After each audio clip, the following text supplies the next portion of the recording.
Hello. तर after delivery माझा खूप हेअरफॉल व्हायचा, तर त्यासाठी मी घरीच हेअर ऑइल बनवायची. तर आज मला हेअर ऑइलिंग करायचं होतं. म्हटलं चला तुम्हाला पण दाखवते की हेअर ऑइल कसं बनवायचं ते. त्यासाठी मी कोकोनट ऑइल घेतलेलं आहे. हे अलेप्स गुडनेसचं कोल्ड प्रेस कोकोनट ऑइल आहे. तर कोकोनट ऑइलमुळे आपले हेअर्स हे व्हॉल्युमिनस होतात आणि ग्रे हेअर होण्यापासून आपल्याला प्रिव्हेंट मिळतं, म्हणून मी कोकोनट ऑइल घेतलेलं आहे. नंतर मी पतंजलीचं रोगन बदाम शिरीन घेतलेलं आहे. बदाम तेलमुळे आपले हेअर स्ट्रॉंग होतात आणि आपल्या हेअर्सला मॉइश्चर मिळते.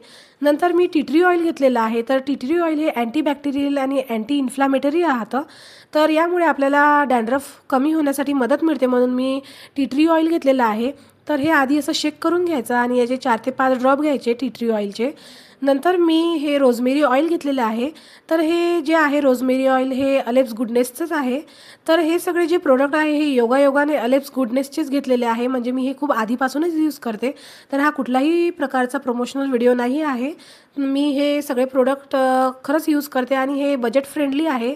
तर हे सगळे प्रोडक्ट तुम्हाला पर्पल या ॲपवर मिळून जातील.